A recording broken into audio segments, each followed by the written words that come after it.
नमस्कार, मैं भावना ठाकुर और आप देख रहे हैं कोहराम लाइव।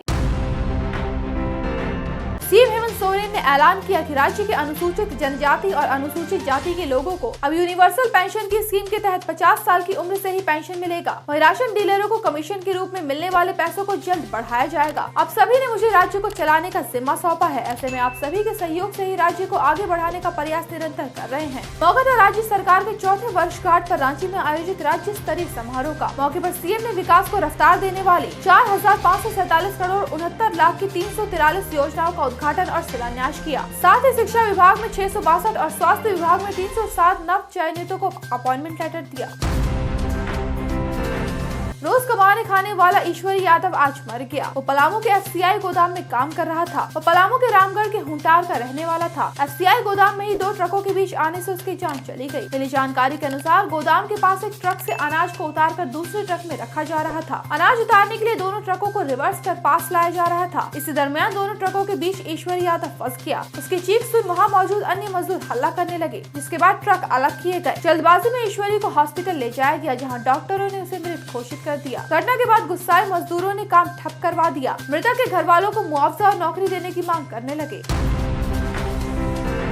पलामू के डीसी और एसपी के अधीन काम करने वाले ड्राइवरों को दंडित किया गया है। एसपी की गाड़ी चलाने वाले ड्राइवर प्रकाश यादव को आज सस्पेंड कर दिया गया और इसके खिलाफ विभागीय कार्रवाई भी शुरू कर दी गई है। डीसी के स्कॉट गाड़ी को चलाने वाले धर्मेंद्र यादव को बर्खास्त करने की प्रक्रिया शुरू कर दी गई है। वो अनुबंध के आधार पर चालक पद पर बहाल हुआ था। इन दोनों ड्राइवरों पर एक महिला के साथ सामूहिक दुष्कर्म करने का इल्जाम है। इस संबंध में पलामू के मेदिनी नगर टाउन थाना में केस दर्ज किया गया है। पीड़िता की मेडिकल जाँच करा ली गई है। इस शर्मनाक वारदात के बाद जितनी जुबान उतनी तरह की बातें हो रही हैं।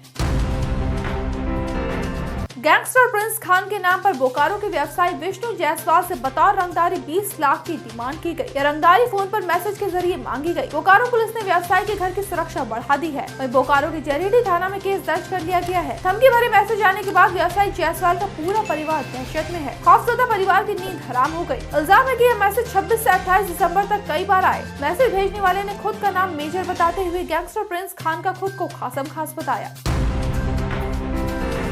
झारखंड सरकार ने 6 आईएएस अफसरों को सचिव रैंक में प्रमोट किया है। साथ ही 8 आईएएस अफसरों को स्पेशल सेक्रेटरी रैंक में प्रोन्नति दी है। कार्मिक विभाग ने शुक्रवार को संबंधित अधिसूचना जारी कर दी है। सेक्रेटरी रैंक में प्रमोशन पाने वाले अफसरों में चंद्रशेखर, जितेंद्र कुमार सिंह, कमलेश्वर प्रसाद सिंह, यतीन्द्र प्रसाद, चंद्रकिशोर उराव और सुनील कुमार के नाम शामिल है। वहीं स्पेशल सेक्रेटरी रैंक में प्रोन्नति पाने वाले अफसरों में माधवी मिश्रा, अनन्य मित्तल, आदित्य रंजन, राम निवास यादव, विजय नारायण राव, आर रोनिटा, नमन प्रियेश लकड़ा और अंजलि यादव शामिल है। पारिवारिक कलह में पति पत्नी के बीच हुई लड़ाई में 2 साल के मासूम बेटे आशिक अंसारी की जान चली गई। मारे गए बच्चे के दादा का इल्जाम है कि बहू अफसाना खातून ने गला घोटकर उसे मौत के घाट उतार दिया। दादा की शिकायत पर केस दर्ज होने के बाद पुलिस ने संदेही हत्यारिन मां को अरेस्ट कर लिया। वहीं कुमाता ने पुलिस को बताया कि उसके पति ताजुद्दीन अंसारी सुन बोल नहीं सकते। घर में अक्सर गला होते रहता था। कल रात वह अपने छोटे बेटे के साथ अकेले कमरे में सोई हुई थी। देर रात पति कमरे में आया और फिर दोनों में झगड़ा शुरू हो गया। इस शोर में बच्चा जाग गया और जोर जोर से रोने लगा। गुस्से में उसने बच्चे को एक थप्पड़ मार दिया। वो पलंग से नीचे जा गिरा, जिससे उसकी मौत हो गई। यह वारदात गिरिडीह के बेंगाबाद थाना क्षेत्र के गोलगो से सामने आई है। भारतीय नौसेना के एडमिरल के कंधों पर लगने वाले एपोलेट्स के डिजाइन में बदलाव कर दिया गया है। नया डिजाइन छत्रपति शिवाजी महाराज की राजमुद्रा से प्रेरित है। इस साल नौसेना दिवस के मौके पर पीएम नरेंद्र मोदी ने इस बात का ऐलान किया था। एपोलेट्स का नया डिजाइन नौसेना के ध्वज से लिया गया है। नौसेना ने मीडिया को बताया कि यह डिजाइन समृद्ध समुद्री विरासत का सच्चा प्रतिबिंब है। वहीं नए डिजाइन को अपनाना हमारे पंच प्रण के 2 स्तंभों विरासत पर गर्व और गुलामी की मानसिकता से मुक्ति के प्रति हमारे समर्पण भाव को दर्शाता है। ऐसे ही दिन भर की बड़ी खबरों के लिए जुड़े रहिए कोहराम live.com के साथ।